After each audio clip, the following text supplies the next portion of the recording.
Hoje é segunda-feira, dia 8 de março de 2021.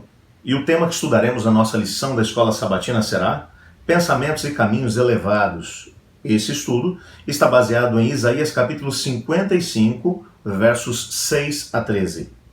Você está no canal Eu Estudo a Lição com o pastor Samuel Camilo.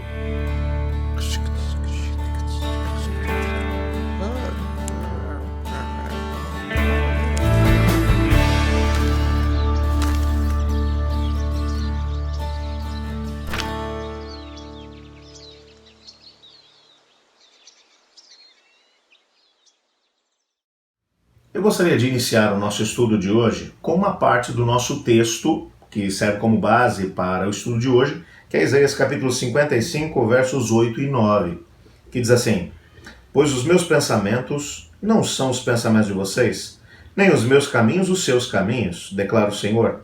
Assim como os céus são mais altos do que a terra, também os meus caminhos são mais altos do que os seus caminhos, e os meus pensamentos mais altos do que os seus pensamentos. Esse texto aqui é um texto muito interessante, que serve como desdobramento do que vimos ontem. Ontem nós percebemos que no início do capítulo 55, Isaías está dizendo que nós, se queremos nos sentir satisfeitos, se não queremos ter uma vida vazia, uma vida onde consumimos e ainda no final há um grande vazio dentro do nosso coração, dentro da nossa existência, uma falta de sentido, nós precisamos comprar dele alimento que satisfaz. Comprar ainda que sem dinheiro. Essa obviamente é uma imagem da salvação que é mediante a graça, que somos salvos pela graça mediante a fé naquilo que foi o sacrifício de Cristo Jesus por nós. Entretanto, agora ele vai desdobrar aqui a ideia. Por que a gente deve fazer isso?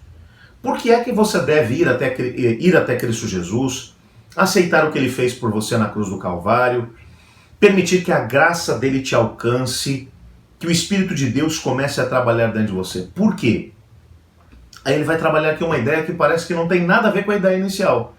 Porque os meus pensamentos são mais altos que os seus pensamentos, os meus planos são melhores que os seus planos e mais elevados que os seus planos. O que isso tem a ver com o fato de eu aceitar a Cristo Jesus como meu Senhor e meu Salvador?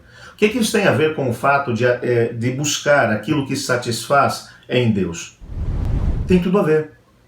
Eu vou a Cristo Jesus por quê? Porque eu descubro, em primeiro lugar, que eu não fui criado para poder viver uma existência sem sentido. Eu não sou fruto de um acidente cósmico. Não foi porque um dia meu pai e minha mãe decidiram me trazer à existência que isso acabou acontecendo. Ou mesmo que meu pai e minha mãe, como foi o meu caso, meu pai e minha mãe não me planejaram. Eu fui um acidente. E como eu costumo brincar com a minha mãe, eu digo, sou um acidente, né, mãe? Ela disse, mas foi um baita de um acidente. Eu não sou um acidente cósmico. A Bíblia vai deixar claro que o Senhor Deus não permite que ninguém venha à existência sem que Ele, antes que isso aconteça, tenha dado a possibilidade dessa pessoa nascer. E mais do que isso, que o Senhor Deus tem planos, tem projetos para essas pessoas. De acordo com Jeremias capítulo 1, verso 5, esses planos são estabelecidos por Deus antes do nosso nascimento.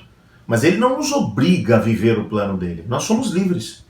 O livre-arbítrio ele tem que ser compreendido junto com a soberania de Deus. Deus, em sua soberania, ele estabelece um plano, um projeto, um sonho para a nossa vida. Ele quer que a nossa vida faça sentido. Mas por causa do livre-arbítrio, ele nos dá liberdade para podermos seguir o plano de Deus ou fazer as coisas do nosso jeito.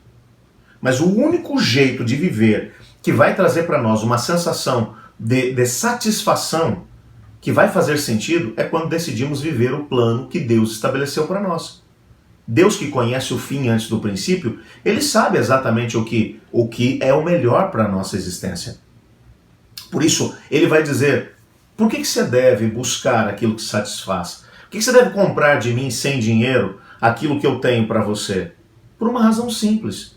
Porque eu tenho planos que são maiores que os seus. Porque eu tenho sonhos que são maiores do que você. E mais, porque ele tem uma visão que é maior do que a nossa, é mais alargada do que a nossa. Ele consegue enxergar antes que aconteça aquilo que está para poder acontecer na nossa vida. Por isso, antes que o nosso futuro chegue para nós, ele olha e diz, deixa eu dirigir tua vida. E eu digo para você por quê? Primeiro porque eu te amo. Primeiro que eu provei que eu te amo, assumindo a culpa pelo teu pecado. Eu tenho para você uma existência que faça sentido, mesmo que você tenha que vivê-la nesse primeiro momento, num mundo de pecado, dor e sofrimento. Eu prometo a você que em determinado ponto da história, eu vou voltar, vou pôr um ponto final na rebelião, e então vou te levar para viver num ambiente que não vai ter esses elementos externos.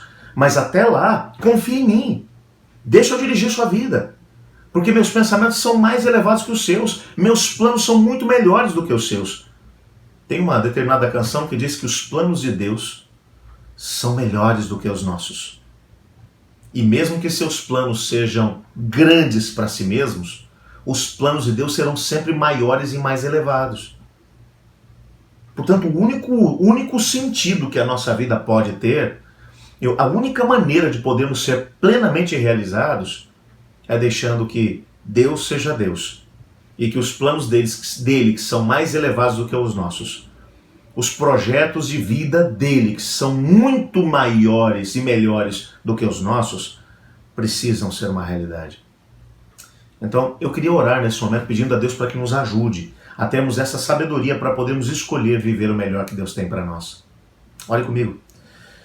Obrigado, Senhor, porque o Senhor tem planos para nós, mesmo antes do nosso nascimento. Ajuda-nos a podermos valorizar o que o Senhor fez por nós na cruz do Calvário e a decidirmos comprar, ainda que sem dinheiro, aquilo que custou tão caro para o Senhor, a nossa salvação, e a permitirmos que o seu plano pré-estabelecido para nós seja uma realidade em nossa vida. Dê-nos sabedoria para podermos usar nosso livre-arbítrio, pois é em nome de Jesus que oramos.